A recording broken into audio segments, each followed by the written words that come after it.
یہ سمجھا جائے گا کہ یہ سارا اضافی خون یہ استحاضے کا ہے، یہ حیض کا نہیں ہے، لہذا ان 5 دنوں میں جو اضافی نمازیں چھوڑی ہیں انہوں نے، وہ نمازیں ان کو لوٹانی پڑیں گی، قضا کرنی پڑے گی۔ اور اگر 15 تاریخ سے پہلے بند ہو گیا تو اس کا مطلب کنٹینیو 10 دن سے زیادہ نہیں آیا، 10 دن سے پہلے بند ہو گیا تو وہ سارے حیضی کا خون کہلائے گا۔ تسہیل بہشتی زیور کتاب خواتین کو چاہیے گھر میں رکھیں حیض و نفاس کے مسائل سمجھنے کے لیے۔ حیض و نفاس کے مسائل ایک دفعہ اچھی طرح سے سمجھ لیں تو بہت اس میں خواتین کو مہارت ہو جاتی ہے۔ تو بہشتی زیور میں بڑے آسان انداز سے لکھے ہوئے ہیں حیض و نفاس کے مسائل۔ آج کل شرعی مسائل کی طرف لڑکیوں کی توجہ ہی نہیں ہے، ڈاکٹر بن رہی ہیں، انجینئر بن رہی ہیں، طہارت کے احکام اسلام تو آپ کو طہارت کے احکام بھی بتاتا ہے نا، تو آپ کو میڈیکل کالج میں تھوڑی بتائی جائیں گی یہ حیض و نفاس کے شرعی احکام کیا ہیں؟ تو یہ تو میڈیکل سائنس کا ٹاپک ہی نہیں ہے، نہ یہ آپ کو فزکس کیمسٹری میں یہ چیزیں سکھائی جائیں گی، یہ چیز شرعی احکام ہے۔ نماز کا طریقہ کیا ہے، غسل کا طریقہ کیا ہے، یہ ڈاکٹر تھوڑی بتائیں گے آپ کو۔ ڈاکٹر کی نظر میں تو ڈیٹول سے نہا لو، پانی سے نہا لو، ایک ہی بات ہے، دونوں میں جراثیم مر جاتے ہیں، لیکن اسلام یہ کہتا ہے آپ کو پانی سے نہانا پڑے گا، غسل پانی سے کرنا پڑے گا آپ کو۔ تو اس لیے حیض و نفاس کے مسائل خواتین سیکھیں، دینی تعلیم اتنی حاصل کرنا فرض ہے جس کا آپ کے روزمرہ کے شرعی مسائل سے تعلق ہے۔ طلب العلم فریضۃ علی کل مسلم و مسلمہ، نبی نے فرمایا کہ ہر مسلمان مرد اور عورت پر علم کا سیکھنا فرض ہے۔ تو اس کی تفسیر میں تشریح میں علماء کہتے ہیں آپ کو جن مسائل کی روزمرہ ضرورت پیش آتی ہے چاہے مرد ہو یا عورت، تو وہ علم آپ پر سیکھنا فرض ہے۔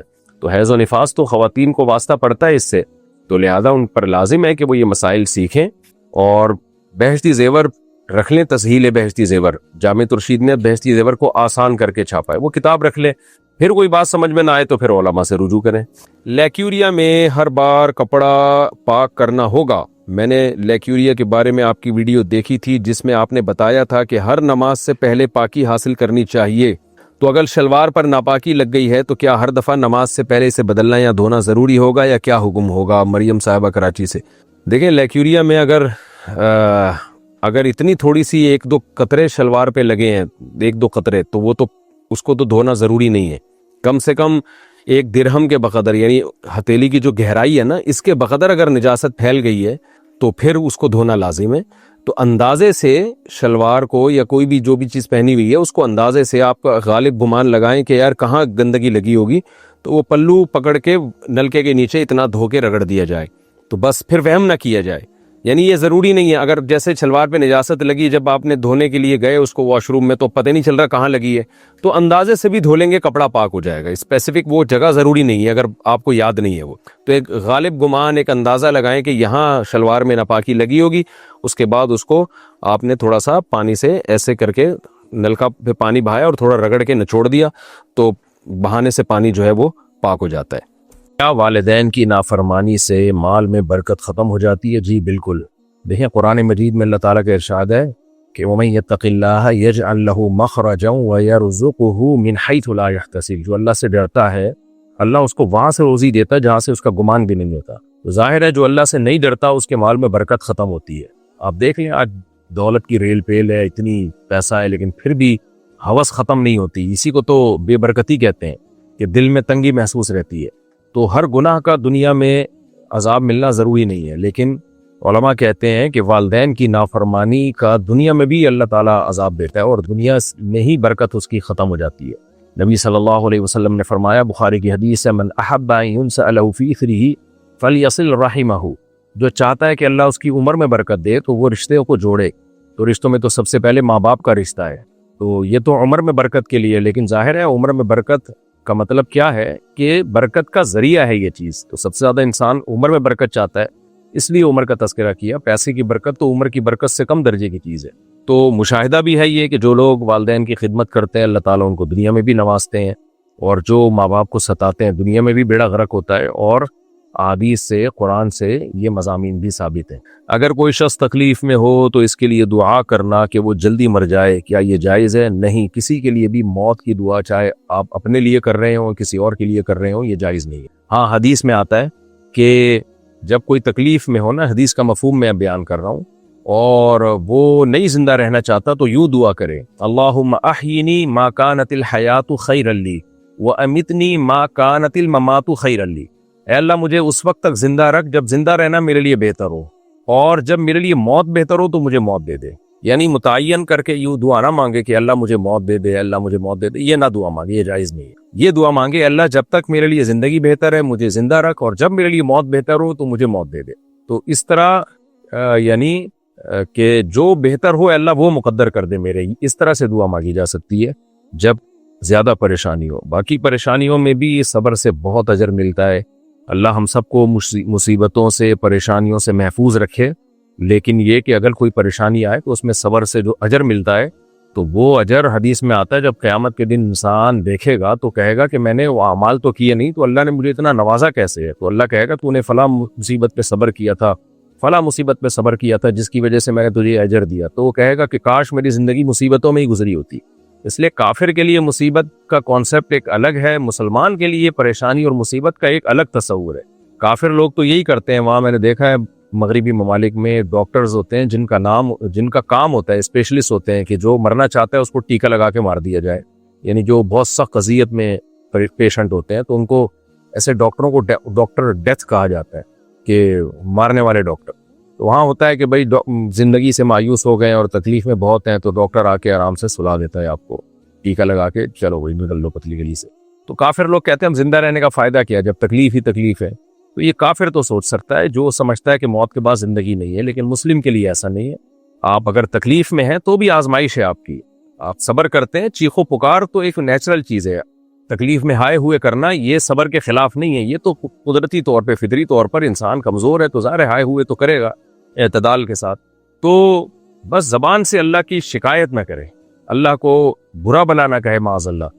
تو اگر اتنا بھی کر لیتا ہے تو یہ بہت بڑا صبر ہے اور بہت بڑا ثواب ہے اس پر، اس لیے اس کا وہ ٹائم ضائع نہیں ہو رہا بلکہ اعمال میں اس کے نیکیاں لکھی جا رہی ہیں۔ اس لیے مسلمان کو اس کی اجازت نہیں ہے کہ تکلیفوں میں وہ اپنے آپ کو مارنے کی کوشش کرے یا کسی ڈاکٹر سے کہے کہ مجھے ٹیکا لگا کے مار دو، یا موت کی دعا بھی کرے، دعا کرنے تک کی بھی اجازت نہیں ہے۔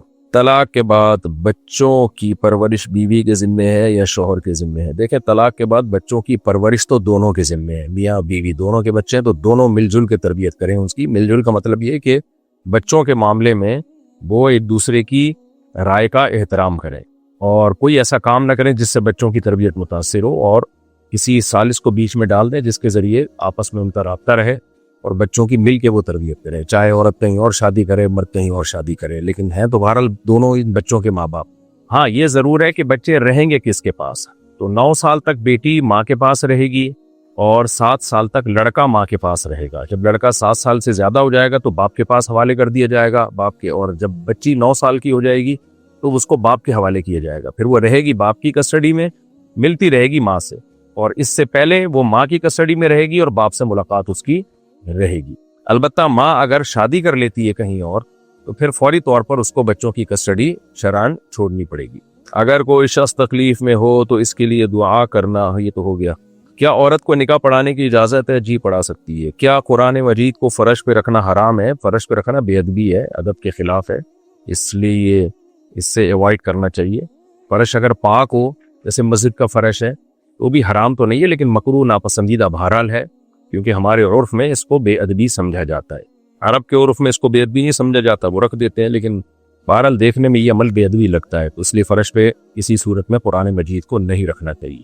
کیا نکاح میں تاخیر کرنا گناہ ہے؟ اگر گناہ کا خوف ہو تو تاخیر کرنا گناہ ہے، اگر گناہ کا خطرہ نہ ہو تو پھر تاخیر کرنا یہ ایسا شخص قابل ملامت ہے، کیونکہ نکاح سنت مؤکدہ ہے تو گناہ نہیں ہے اگر گناہ کا خطرہ نہیں ہے، لیکن محرومی بہت ہے، اپنے اولاد دیر سے ہوگی یہ نقصان ہوگا، خاندان آباد نہیں ہوگا، بیوی کے حقوق جوانی میں ادا کرنا آسان ہوتے ہیں، بڑھاپے میں مشکل ہوتے ہیں، یہ بہت سارے سائیڈ ایفیکٹ ہیں اس کے، لیکن بہرحال شریعت میں جلدی نکاح کرنا کوئی فرض نہیں ہے، فرض جب ہے جب گناہ کا خوف ہو۔ بچے کو کتنا دودھ پلوانے سے محرمیت ثابت ہو جاتی ہے؟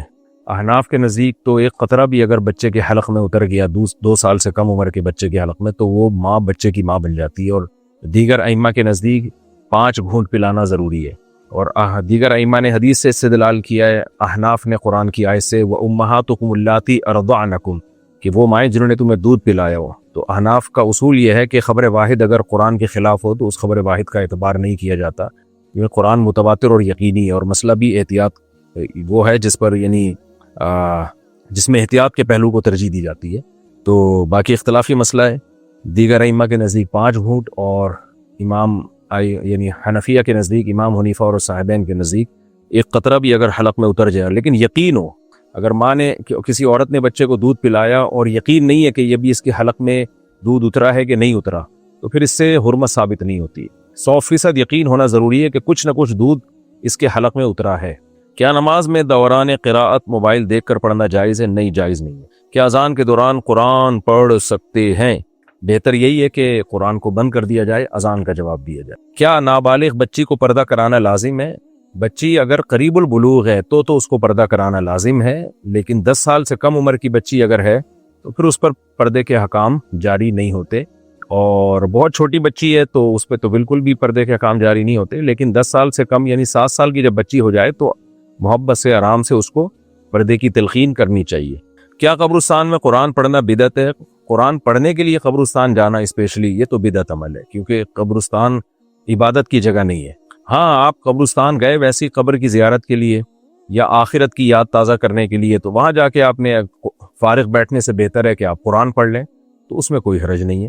کیا بچے کے کان میں اذان دینا سنت ہے؟ جی ہاں۔ کیا والد کو اپنی بیٹی کی شادی سے روکنے کا حق ہے؟ نہیں، والد ولی ہے بیٹی کی شادی کرانے کے لیے، نہ کہ شادی سے روکنے کے لیے۔ اگر اچھے رشتے آ رہے ہیں اور والد صاحب انکار کر رہے ہیں تو پھر والد کی ولایت ہی ساقط ہو جاتی ہے، تو پھر لڑکی ایسے موقع پہ اپنے بھائی کو ملائے، ساتھ میں بھائی نہیں ملتا، چچا دادا کوئی بھی ملتا ہے، کوئی بھی نہیں ہوتا تو پھر کورٹ میرج کر سکتی ہے وہ۔ کیا نابالغ بچے کا روزہ درست ہے؟ جی درست ہے، لیکن بہت چھوٹے بچے کو روزہ نہیں رکھوانا چاہیے، اس کے لیے بہت مشکل ہوتی ہے۔ 10 سال سے کم عمر بچے کو روزہ نہیں رکھوانا چاہیے۔ ہاں، 10 سال سے جب تھوڑا یعنی اوپر ہو جائے تو پھر رکھوانا چاہیے پھر، تاکہ اس کو روزوں کی عادت پڑے، لیکن اتنے زیادہ گرمیوں کے روزے پورے نہ رکھوائیں، اس سے صحت خراب ہوگی اس کی، تو تھوڑے روزوں کی عادت ڈالیں اس کو۔ لیکن 10 سال سے کم عمر اگر ہے تو پھر اس کو ٹینشن دینا ٹھیک عمل نہیں ہے۔ بعض دفعہ بہت چھوٹے دن ہوتے ہیں اور سرد روزے ہوتے ہیں، تو اس میں بچے پہ کوئی شاخ نہیں گزرتا، اس میں کوئی اگر 1 آدھ روزہ رکھ لے تو کوئی حرج بھی نہیں ہے۔ ناپاک جگہ پر اگر چادر بچھی ہوئی ہو تو اس پہ نماز پڑھنا جائز ہے؟ اگر چادر سے ناپاکی کے اثرات اوپر کی طرف آ رہے ہیں تو ناجائز ہے، نماز نہیں ہوگی۔ لیکن چادر اگر اتنی موٹی ہے کہ اس کے نیچے ناپاکی بالکل چھپ گئی ہے اور اس پہ کوئی اثر ظاہر نہیں ہو رہا، نہ بدبو آ رہی ہے، کچھ بھی نہیں اوپر کی طرف اثر ظاہر ہو رہا، تو پھر اس پہ نماز ادا ہو جائے گی۔ کیا غیر مسلم ملک میں جمعہ چھوڑنے کی اجازت ہے؟ بالکل نہیں، غیر مسلم ملک ہو یا مسلم ملک ہو، نہ نماز چھوڑ سکتے ہیں، نہ جمعہ نہ عید۔ زکوٰۃ سے اسکول کی فیس دینا جائز ہے؟ نہیں، زکوٰۃ کے لیے ضروری ہے کہ آپ کسی غریب کو زکوٰۃ کا مالک بنائیں، فیسیں دینا ٹھیک نہیں ہے۔ ہاں، یہ ضرور ہے کہ مالک بنانے کے بعد پھر وہ بچہ چاہے اپنے اسکول کی فیس دے یا کوئی بھی کام کرے، تو اس لیے یہ جائز ہے کہ بچہ یا بچے کے جو متولی ہے اس سے یہ اجازت لے لی جائے کہ ہم آپ کو کچھ پیسے دینا چاہتے ہیں، تو آپ کی طرف سے آپ کا جو ٹیچر ہے، جو ٹیوٹر ہے، جو بچے کو پڑھانے کے لیے آ رہا ہے، اس کو وکیل بنا دیں، وہ قبضہ کر لے گا۔ تو اس طرح سے فیس دینا جائز ہے، وہ اصل میں بچے کی ملکیت میں دے رہے ہیں، تو بچے کے ہاتھ سے گھوم کے بھی ٹیچر کے پاس ہی جانی تھی، تو آپ نے ان کی اجازت سے ڈائریکٹ ٹیچر ہی کو پکڑا دی، تو اس طرح سے زکوٰۃ دینا جائز ہے، اس میں کوئی حرج نہیں یہ، لیکن پیشگی اجازت لینی پڑے گی بچے اور اس کے ولی سے۔ اگر وہ بچہ نابالغ ہے تو اس کے ولی سے، اور بچہ بالغ ہے تو خود اس بچے سے کہ بھئی ہم آپ کو پیسے دینا چاہتے ہیں، تو ڈائریکٹ آپ کے ہاتھ میں دینے کے بجائے آپ کی ٹیچر کو دے دیا کریں، اور اس سے آپ کی فیس بھی ادا ہو جائے گی۔ اگر وہ پہلے اجازت دے دیتے ہیں ہاں جی ٹھیک ہے تو پھر صحیح ہے، آپ پہلے دے دی فیس، بعد میں بچے سے اجازت لی، اس کا اعتبار نہیں ہے، اس میں زکوٰۃ ادا نہیں ہوگی۔ نماز میں دوران رکوع موبائل بجنے پر جیب سے موبائل نکال کر کر سکتے ہیں؟ جی کرنا ضروری ہے، کیونکہ اس سے شور شرابہ ہوتا ہے، سب کی نمازیں خراب ہوتی ہیں۔ کیا عورت کو اپنی بہن کے شوہر سے پردہ کرنا لازم ہے؟ بالکل 100% لازم ہے، بہنوئی بالکل نامحرم ہے، اور سوسائٹی میں بڑے فسادات ہوتے ہیں اس سے۔ ویسے بھی شریعت نے حکم دیا ہے عورت کو کہ وہ دیور سے، بہنوئی سے، جیٹ سے سب سے پردہ کرے، تو لازم ہے اس پہ۔ نابالغ بچہ اگر والدین کی غلطی سے مر جائے تو دیت ہوگی؟ جی ہاں دیت ہوگی۔ جیسے بعض دفعہ چھوٹا بچہ ہوتا ہے، ماں کروٹ لیتی ہے تو بچے کے اوپر آ جاتی ہے، اس سے بچے کی موت واقع ہو جاتی ہے، ایسے واقعات آئے ہیں ہمارے علم میں۔ تو ماں یا باپ کی کسی بھی غلطی سے بچہ مر گیا تو ماں پر 60 روزے بھی لگاتار رکھنا واجب ہے کفارے کے طور پہ، اور بچے کی دیت بھی واجب ہے۔ تو دیت جو وہ دے گی تو بچے کے باپ کو اور دوسرے رشتہ داروں کو دے گی، وہ ضرورت پڑنے پر وہ مسئلہ پوچھا جا سکتا ہے کس کو دے گی۔ لیکن یہ قتل خطا کی دیت ہے جو قسطوں میں ادا کی جاتی ہے، اور اکیلی ماں پر نہیں ہوگی بلکہ یا اکیلے باپ پر نہیں ہوگی، بلکہ دیکھا جائے گا کہاں جاب کرتے ہیں یہ، تو اس کے جو بھی وہاں اس کے ساتھ یعنی عاقلہ جنہیں کہا جاتا ہے، تو اس کی تفصیل تو کوئی پوچھے گا تو ہم بتائیں گے، کیونکہ اس میں لوگوں کے حالات ڈیفرنٹ ہوتے ہیں، تو ہر شخص کے عاقلہ دوسرے سے ڈیفرنٹ اور مختلف ہو سکتے ہیں۔ تو ابھی تو میرا صرف بتانے کا مقصد یہ ہے کہ اس اکیلی پر نہیں ہوگی ماں پر، یعنی اس دیت کو ڈیوائیڈ کیا جاتا ہے۔ جو قتل خطا غلطی سے کوئی بندہ آپ سے مر جائے نا، تو شریعت میں دیت اکیلے قاتل پر نہیں ہوتی بلکہ اس کے ساتھ تعاون بھی کیا جاتا ہے۔ اکیلے قاتل پر کیا ہوگا، وہ 60 روزے ہوں گے لگاتار جو کفارے کے طور پہ رکھنے پڑیں گے۔ کیا نماز کے دوران آنکھیں بند کرنا مکروہ ہے؟ جی مکروہ ہے، خلاف سنت ہے۔ کیا عورت کا بلند آواز میں ہنسنا گناہ ہے؟ اتنی بلند آواز میں کہ غیر مردوں کے کان میں اس کی آواز جا رہی ہے، یہ تو ٹھیک عمل نہیں ہے، جائز عمل نہیں ہے۔ اور اگر ویسے گھر میں ہنس رہی ہے تو وہ جانے، اس کے ابا اماں جانے، اس کا میاں جانے۔ باقی نبی صلی اللہ علیہ وسلم کی سنت یہی ہے کہ آپ بہت زیادہ کھلکھلا کے ہنسا نہیں کرتے تھے۔ تو جو اخلاقیات کے زیادہ قریب ہے جو بات، وہ یہی ہے کہ مرد ہو یا عورت ہو، بہت زیادہ کھلکھلا کے ہنسنا یہ بہرحال خلاف سنت ہے۔ کیا شوہر کو بیوی پر ہاتھ اٹھانے کی اجازت ہے؟ بیوی پر ہاتھ اٹھانا ایک بڑی غیرت کے خلاف بات ہے۔ البتہ یہ ضرور ہے کہ قرآن مجید نے اگر کوئی عورت بیسک اور بنیادی چیزوں میں بھی شوہر کی اطاعت نہیں کر رہی ہے تو پھر اللہ نے اس کو فرما بردار بنانے کے لیے 3 اسٹیپ بیان کیے ہیں۔ پہلا اسٹیپ تو یہ ہے کہ عظوہن، ان کو محبت سے آرام سے نصیحت کرو۔ دوسرا اسٹیپ یہ ہے کہ پھر بھی اگر وہ نہیں مانتی، آپ کی جائز چیزوں میں اطاعت نہیں کرتی، تو بستر الگ کر دو، اسے روٹھ جاؤ، ناراض ہو جاؤ۔ پھر بھی اگر وہ نہیں مانتی تو وضربوہن، پھر ان پر ہاتھ اٹھا سکتے ہو اعتدال کے ساتھ۔ تو یہ اللہ نے اجازت دی ہے۔ وجہ اس کی ہے کہ مرد گھر کا سربراہ ہے۔ اب غیر مسلم لوگوں کے ہاں میاں بیوی کے برابر حقوق ہیں، تبھی ان کا خاندانی نظام چلتا ہی نہیں ہے۔ یہ لوگ کہتے ہیں گرل فرینڈ رکھ لو، وہ زیادہ بہتر ہے بیوی رکھنے سے۔ تو اب دیکھ لو پھر وہی زنا اتنا سوسائٹی میں عام ہو گیا، حرام بچے پیدا ہو رہے ہیں، وہ گدھوں گھوڑوں والی زندگی بن چکی ہے۔ تو اسلام کہتا ہے کہ جیسے ایک اسٹیٹ کا سربراہ ہوتا ہے تو سربراہ کی اطاعت ماتحتوں پر لازم ہوتی ہے، غلام نہیں ہوتے ماتحت سربراہ کے، خوب سمجھ لیں۔ جو جیسے کوئی بھی ملک کا سربراہ ہے تو ہم لوگ اس کے غلام تھوڑی ہیں، البتہ ماتحت ضرور ہیں۔ تو جب وہ ملک کو چلانے کے لیے یا مینجمنٹ کے لیے کوئی لا بنائے گا تو اگر اس لا کو توڑا جائے گا تو پنشمنٹ ملے گی۔ تو یہ انسانیت کے خلاف نہیں ہے، اس کو وہ پنشمنٹ ہوگی، سزا ہوگی۔ آپ دیکھیں دن رات حکومت اپنے قانون توڑنے پر کبھی جرمانے لگا رہی ہوتی ہے، کبھی جیل میں بھیج رہی ہوتی ہے، کبھی جو ہے وہ ٹارچر کیا جا رہا ہوتا ہے۔ تو یہ سب کچھ ہوتا ہے۔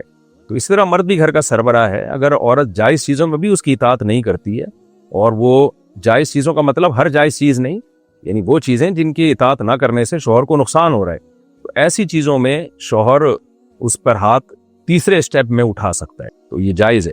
البتہ یہ ضرور ہے کہ شریعت نے اس عمل کو پسندیدہ بہرحال قرار نہیں دیا۔ یہی وجہ ہے کہ نبی کریم صلی اللہ علیہ وسلم نے اپنی کسی زوجہ پہ کبھی بھی ہاتھ نہیں اٹھایا۔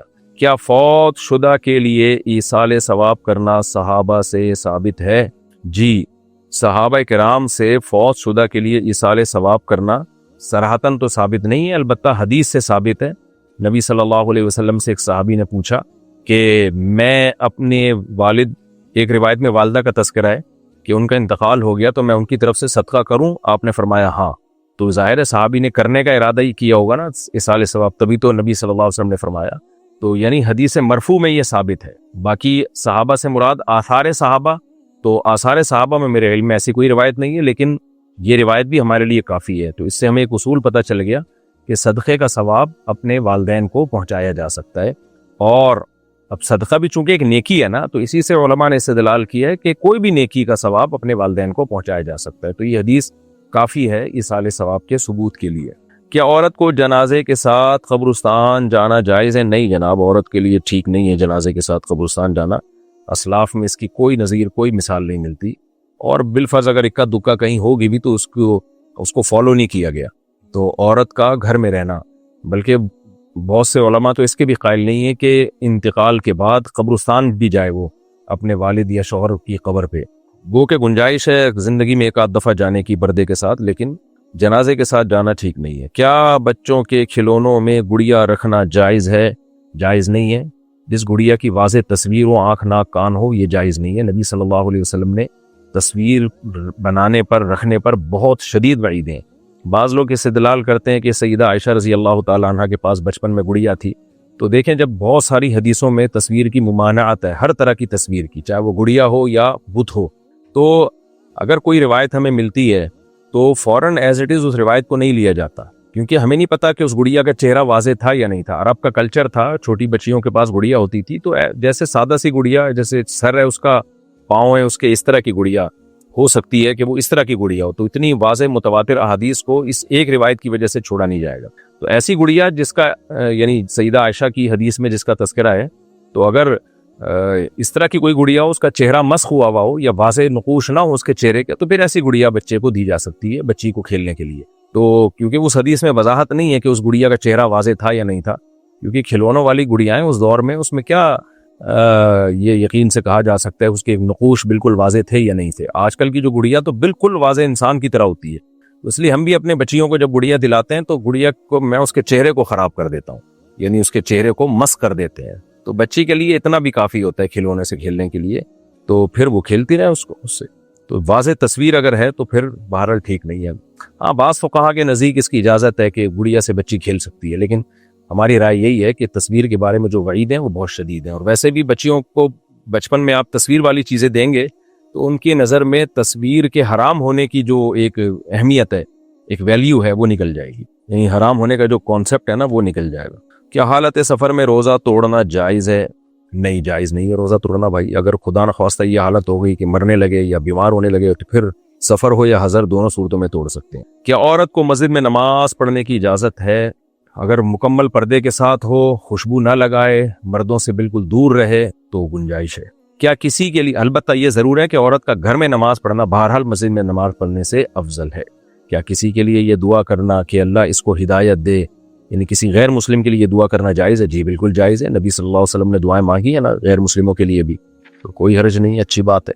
چلیے، کیا غیر مسلم ملک میں رہتے ہوئے وہاں کے پرچم کو سلامی دینا جائز ہے؟ جی جائز ہے۔ جب آپ کسی بھی غیر مسلم ملک میں رہتے ہیں تو وہاں کے قوانین کی رعایت کرنا آپ پہ لازم ہے، جب تک کہ وہ شریعت کے خلاف نہ ہو۔ شریعت کے خلاف کا مطلب کوئی غیر مسلم ملک آپ کو مجبور کر رہا ہے شراب پیو، نماز چھوڑ دو، جمعہ چھوڑ دو، اس میں تو کسی کی اطاعت جائز نہیں۔ آپ کو جو اپنے مذہبی فرائض و واجبات ہیں وہ پورا کرنے پڑیں گے۔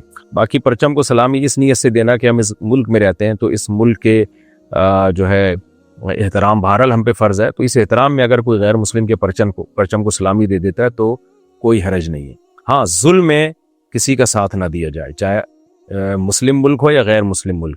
آپ کا کنٹری اگر کسی پہ ظلم کرتا ہے تو ظلم میں کسی کا ساتھ دینے کی بھی شرعاً اجازت نہیں ہے۔ کیا نابالغ بچی کا نکاح اس کی مرضی کے بغیر جائز ہے؟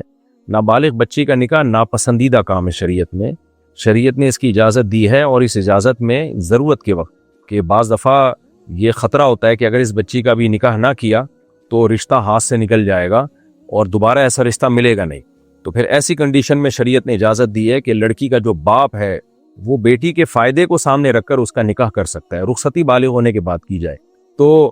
لیکن اس میں اگر لڑکی کے باپ نے کے بارے میں یہ ثابت ہو گیا کہ اس نے بیٹی کا فائدہ سامنے نہیں رکھا، اپنا فائدہ سامنے رکھا ہے، بعض دفعہ یہ ہوتا ہے چھوٹی بچیوں کو بڑی بڑی عمر کے آدمیوں سے نکاح کر دیا جاتا ہے پیسوں کی خاطر، تو اگر باپ نے اپنا فائدہ سامنے رکھا ہے تو پھر وہ کورٹ سے وہ نکاح ختم کیا جائے گا اور وہ نکاح کالعدم شمار ہوگا۔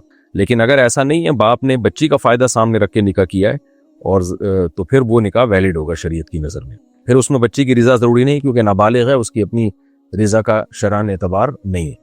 لیکن یہ بہرحال ذہن میں رکھیں کہ نابالغ بچی کا نکاح شریعت میں پسندیدہ نہیں ہے، بالغ ہونے کے بعد نکاح کی اجازت ہے، ترغیب ہے بالغ ہونے کے بعد، اور اس میں بچی کی رضا بھی پھر پوچھی جائے گی کیونکہ بالغ ہونے کے بعد وہ اپنی متولی بن چکی ہے اپنی ذات کی، تو نابالغ بچے کا نکاح ضرورت کے وقت ہی اس آپشن کو استعمال کرنا چاہیے۔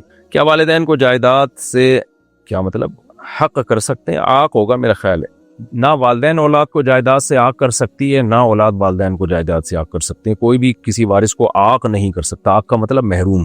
کیا مرد کو بیوی کے زیورات پر زکوٰۃ دینا لازم ہے؟ نہیں جناب، ہر شخص پر اپنے مال پر اپنی چیزوں پر اپنے پیسوں سے زکوٰۃ واجب ہوتی ہے، البتہ شوہر اگر بیوی کے زیور کی زکوٰۃ دے دے اس کی اجازت سے، اس کو بتا دے تو پھر ہو جائے گی زکوٰۃ، شوہر پہ لازم تو نہیں ہے لیکن زکوٰۃ ادا ہو جائے گی، لیکن شوہر نے بتائے بغیر زکوٰۃ دے دی اور بعد میں بیوی کو بتایا تو پھر زکوٰۃ ادا نہیں ہوگی۔ کیا حالت سفر میں جمع بین الصلاتین حنفی فقہ میں جائز ہے؟ جمع بین الصلاتین جس کا حدیثوں میں تذکرہ ملتا ہے وہ اس طرح سے ہے کہ ظہر کو عصر کے قریب لے جا کے پڑھا جائے اور جیسے ہی عصر کا وقت داخل ہو فوراً عصر بھی پڑھ لی جائے، تو حدیثوں میں اسی طرح سے جمع کا تذکرہ ملتا ہے جو حدیثیں صحیح ہیں۔ اسی طرح مغرب کو عشاء کے قریب لے جایا جائے مغرب کی نماز جیسے ہی ختم ہو تھوڑی دیر میں عشاء کا وقت داخل ہو اور عشاء کی نماز پڑھ لی جائے. اس طرح سے جمع بین الصلاتین احناف کے نزدیک جائز ہے اور حدیثوں میں اسی طرح ملتا ہے. یہ جو صحیح مسلم کی حدیث ہے نا کہ عبداللہ بن عمر نے عشاء کے وقت میں جمع کیا ہے نماز کو, تو عشاء کے وقت کا مطلب یہ ہے کہ مغرب کو آخر وقت میں پڑھا, اور بخاری کے الفاظ ہیں تلبس یسیرا, تھوڑی دیر آپ ٹھہرے اور پھر آپ نے عشاء پڑھی, اور اس طرح سے عشاء کے وقت میں جمع کا عمل کمپلیٹ ہوا ہے. تو بعض لوگوں نے اس سے استدلال کیا دیکھو عشاء کے وقت کے اندر جا کے جمع کیا ہے. تو ایسی کوئی ہمارے پاس صریح اور صحیح روایت نہیں ہے جس میں آتا ہو کہ ایک نماز کو دوسرے وقت کے اندر مؤخر کر کے پڑھا گیا ہو, یا ایک نماز کا وقت ابھی شروع ہی نہیں ہوا اور پچھلی والی نماز کے ساتھ اس کو پڑھ لیا گیا ہو.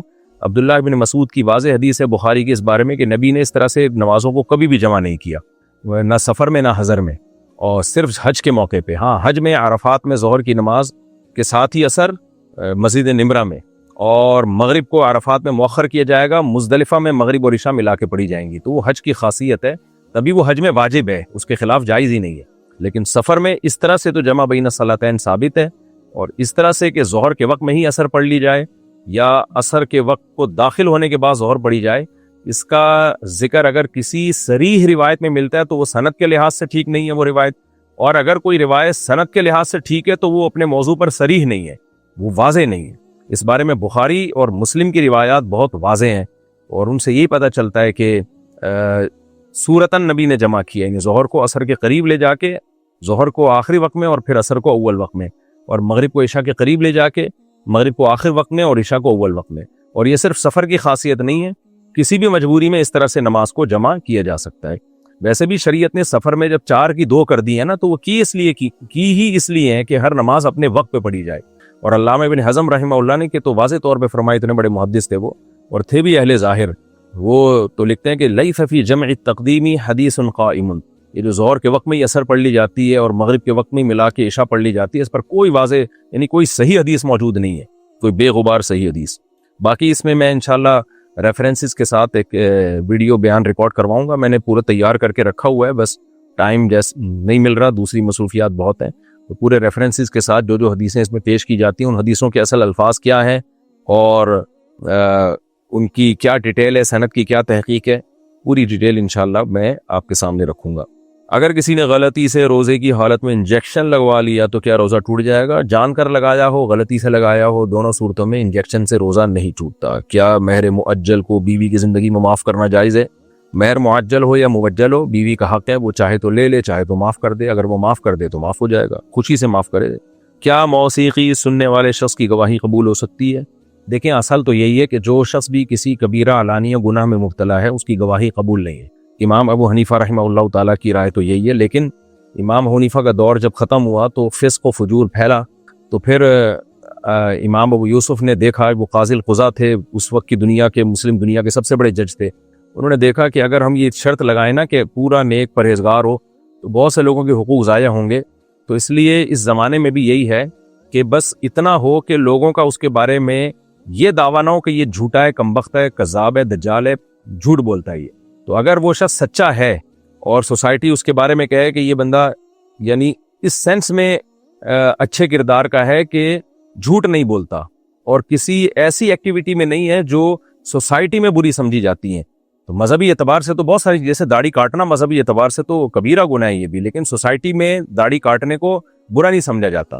تو اب سوسائٹی میں چونکہ برا نہیں سمجھا جاتا تو بہت سے لوگ کیا کر رہے ہوتے ہیں کہ داڑھی کاٹ رہے ہوتے ہیں, لیکن وہ اپنے آپ کو اس لیول کا برا نہیں سمجھ رہے ہوتے جس کو سوسائٹی میں برا سمجھا جاتا ہے.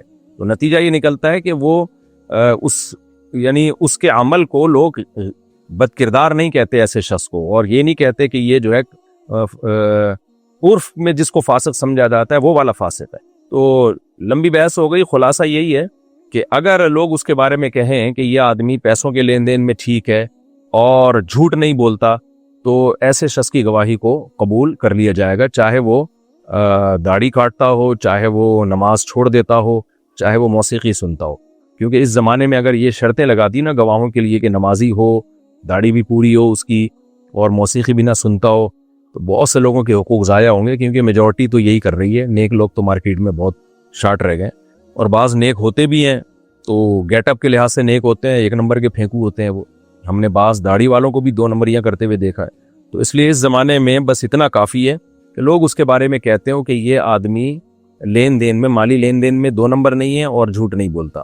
تو اتنی گواہی اگر لوگوں کی کسی شخص کے بارے میں آ جائے تو ایسے شخص کو سچا ہی سمجھا جائے گا اور اس کی گواہی کو قبول کیا جائے گا مالی معاملات میں.